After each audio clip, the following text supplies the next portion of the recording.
Hey folks, Dave Asherbrenner back again, and today we are going to go out into the shop and talk about the riding experience once again on the AR3. Since my last demo ride, I have devised a few little hints to give to the riders to acquaint them with the handling on the AR3.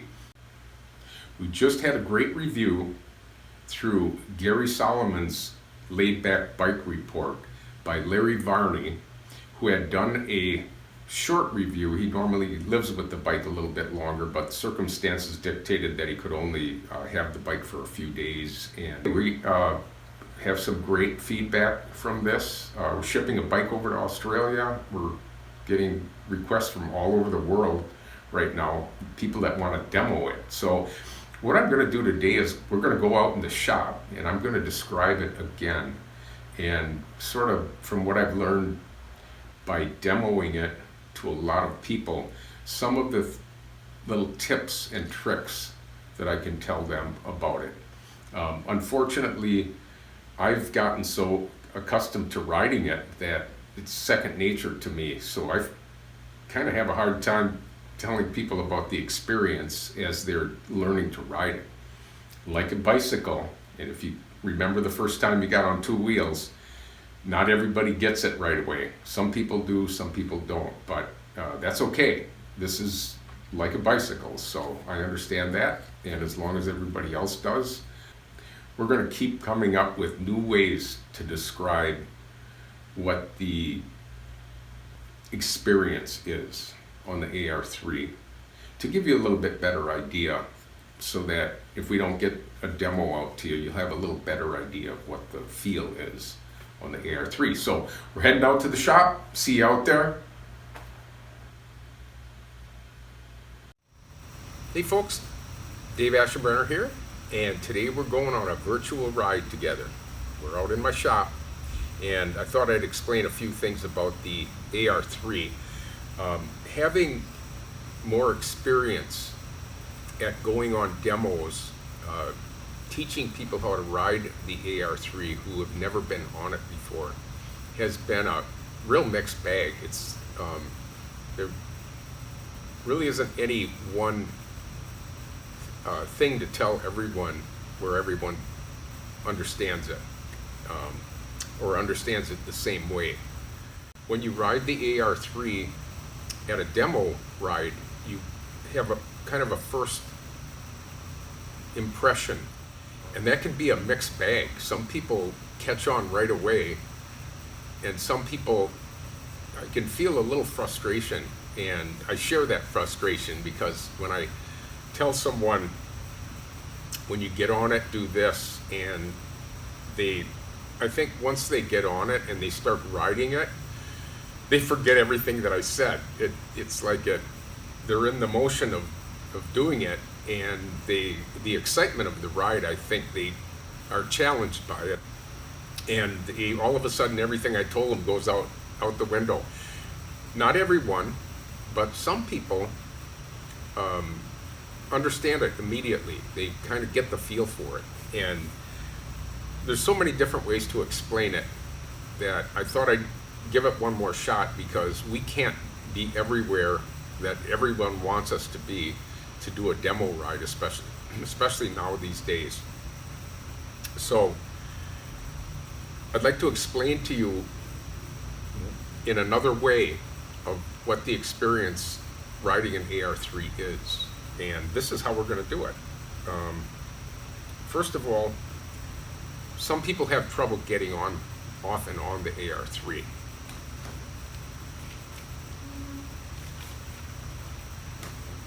The way I teach them to get on is to put one foot in the front and one in the back. Some people have trouble lifting their weight up from center on one leg, and they have a tendency to kind of fall back into the seat on it. And I instruct them to hold the brakes, have one foot forward, one foot back. But you really don't have to do that. You can put both feet right under the seat. I like using the brakes because what the brakes do is they keep the bike from falling one way or the other when you're getting on and off. We have a steering damper that helps with that, but when some people plop down, they immediately go off to one side, and that's a little unnerving to them. So I always say just hang on to the brakes. So if you pull on the brakes, and you can just get up like you're getting out of a chair and stand up. And then as you sit down, you can turn this wheel this way. You might need a little help clearing that side of it. And put the brakes on again and clear that side of it. So for anyone that's a little challenged getting off and on, that's probably a good way to do it. We're really at the mercy of the design. I equalize the weight between the front and the rear, and with all the compound leverage on the front steering, that doesn't leave us a lot of latitude to be able to change that design or make it more comfortable for people to get on and off. We may be able to figure something out in the future, but say for instance, if I was to move the seat forward 4 inches on here to make that easier, we'd be putting too much weight on the front wheels, and I'd rather balance the weight on all the wheels equally so that it handles better. This is for the handling of it. The other thing is having people realize that they're on a balance beam. You are on a balance beam, and when you lean one way or the other, of course this has got the clutch in it right now, so it's not wanting to let loose. I could release the clutch.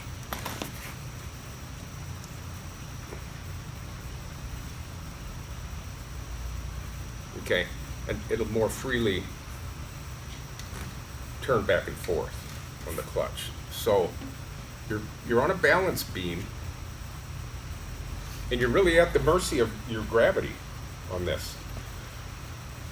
If you can understand that you're on a bicycle and you're balancing this to keep it upright, you're way ahead of the game right away. The second thing I mentioned to everyone is take your hands off the handlebars once you feel secure that you're on that balance point on it. As you're riding, it'll track like a bicycle. The faster you go, the more upright it will stay and the more stable it will be. Once you get to that point, probably from between 5 and 10 miles an hour, 5 and 8 miles an hour, you can concentrate on being on that balance point and take your hands off. The next thing I say is keep your hands close in case you need to grip onto these things, in case you lose your balance one way or the other. But the next thing to do is practice leaning into the turn and riding it no-handed and control it with the turn steer. The brakes are uncoupled. I've tried it both ways, and I find it an advantage to use the brakes separately. That's an advantage. One thing is you can use this as you reverse. You can back this up that way. It's good for short little reverses when you get into a little situation. It just seems like it makes more sense when you're going around a corner. You might need a little more tug on the right side, and you just feed in just a little bit of brake. It doesn't do what a lot of people think it's going to do. If you put your right brake on, it's going to fall off to the right and steer real fast around the right. It just helps it a little bit. It does give it a little bit of an advantage going around that corner. Now you want to be careful you're not in a panic situation when you're doing that, because your wheels will lock up. It's not a matter of your tire coming back at you in surprise. It's more of your wheel locks up and you lose control that way. So if you've got both front brakes on and you're braking to break your inertia, you have a better chance that your wheel's not locking up if both of them are braking. If you just put one brake on and hammer on it, that wheel's going to lock up. Now with one wheel skidding, you'll have loss of control. So It's really a matter of mixing it in while you're riding. That's not as difficult as what it sounds. It's pretty easy, and I prefer it this way. I've done it both ways, and one of the problems with having both brakes at the same time is you may want to use them individually. And if one is off adjustment just a little bit and you pull on your brakes real hard in a panic stop, one wheel will lock up. You don't want that. So the other thing riding this, and I really don't have anyone with this problem, we put the clutch on this for basically getting on and off, and for high speed when you're pedaling, you're really thrashing this thing, you could get an oscillation in it if you're doing this back and forth. Or I found this, it's true on any bicycle or recumbent or this recumbent. If you're pedaling and you've got your toes pointed out just a little bit, your knees are going to be pointed out, and when you go around, you're going to be like a Harley Davidson. If you've ever seen one idling, the V-twin does this, and you're going to cause an oscillation by your knees actually throwing you one way or the other as you're trying to ride down a straight. The trick there is to point your toes straight ahead or in slightly so that you have complete linear movement on your legs as you're pedaling. That's real important, and there really isn't much else to it. The trike, I always say, reacts like a bicycle, and in a way it's very much like a bicycle. And I think in the most way it's like a bicycle is that not everybody, when they were 6 years old or whatever age you were when you got on a bicycle, you didn't get on it and learn the first time. It's the same way with this. You have to feel what it's doing. You have to kind of go along with the ride, and you'll get a real quick sense of it. Some people get on this thing and they start laughing and giggling and hooting and hollering, and they're got their hands in the air and look at me, mom, no hands sort of thing, and they're all excited about it. And some people have a real tough time with it. They kind of forget. I give them when you're steering this, you're leaning it, but you're also, I call it the hip tip. You're tipping up on one hip, and that gives the leverage that throws the weight on a very low center of gravity to this side of the trike. And if anyone comments to me, yeah, really gave me a real workout, the front end was real stiff on it, I know they're not leaning.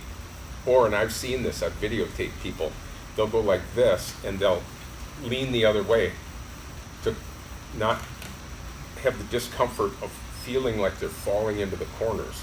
Or you've been on a bicycle, most of you, and when you do tip that way, you fall into the corner, and you're adjusting with the front wheel how much you're kind of catching yourself while you're going around the corner.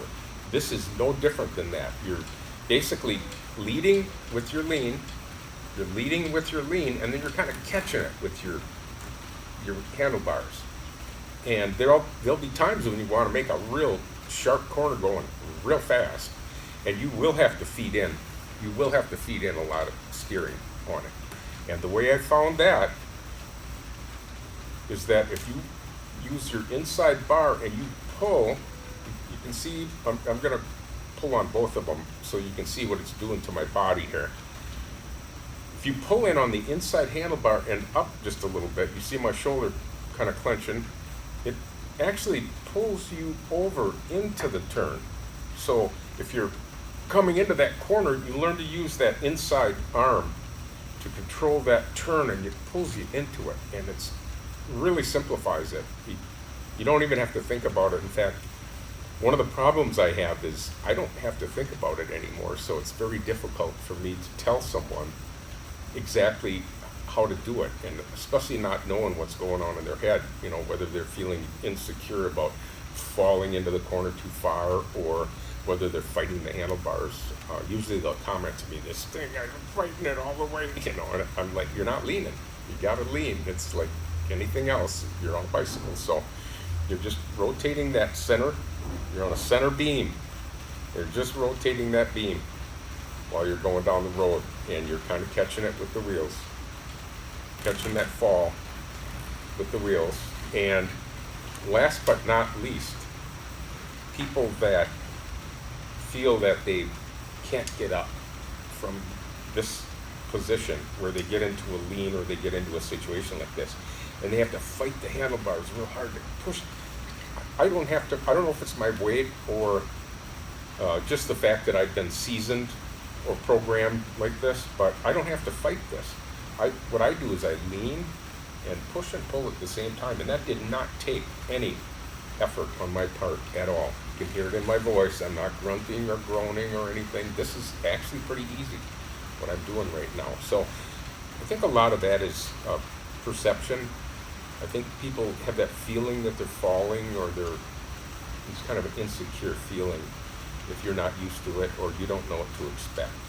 So a lot of times you'll see my videos where people are riding it and they'll make a comment like that, and they don't go on a long enough ride to really condition themselves to exactly what they need to do to control this.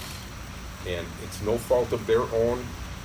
I wish I could, when I get to some of these events, there's a lot of people in line and I got to get people through, and we pick a distance to go and back, and sometimes I have to shorten up that distance because there's more people there than what we can get through there in one day. And some days I'll lengthen it out. Maybe people drop out, or toward the end of the day, somebody gets back into line again, they want to ride it again or ride it further, we'll adjust that ride and we'll let them ride it like that. But I just thought I'd throw out those few points. Like I say, I think I'm learning more than the riders are learning. I have to relearn to ride again because I take so much for granted, having ridden this so much. And I don't have to think about it. It's natural. It's all natural to me, and I think that's the way it should be. I've had the people I've sold these to, they're accustomed to them. They love them. They've adapted to it. There's not a problem with it, and we sell these all over the world. I'm shipping one out to Australia here this afternoon. We just got an order for one, so I'm hoping that I don't have to go around to different countries to demo these. I've got a lot of interest in Europe also. I've even had people admit that they're trying to knock it off for their own bikes, and I understand that. Probably the only way they can get their hands on an AR3, at least for now, but a lot of thought and a lot of work has gone into this to make these bikes handle this way, and it's not an accident. There's a couple years worth of real scrutiny and inventiveness that went into this, and it was a lot of fun. It was a journey, and it was a lot of fun, and I find that was the fun part. The marketing this is the frustration is of people having a preconceived notion of how it's going to handle, or people that plain and simply, I'll go to a demo ride, and I can just tell the person's not listening to a word I say. I've got this. How hard can this be? I've got this. You know, this kind of macho thing, and it's not so. There's a lot of things that I know, and I've seen mistakes other people have made. So just wanted to kind of clear that up and make this part of the journey, make this part of the description of what an AR3 is. And I hope everybody out there, if they have a question about it, that they put it below in the comments. Now, I mentioned we had Larry Varney do a review on this, and I'll put I don't want to steal Gary's thunder, so I'm going to put the description and the link to Gary's show that has that in there. I may put a little snippet in there. I haven't done the video for it yet, but I'd like you to go to that, enjoy the show. Gary and Larry have been both very helpful in helping me get this out in front of people, and the rest is up to me and the trike itself. So I appreciate you guys coming by and enjoying my nice shop with me. This is Dave Ashenbrenner, and we'll see you again soon.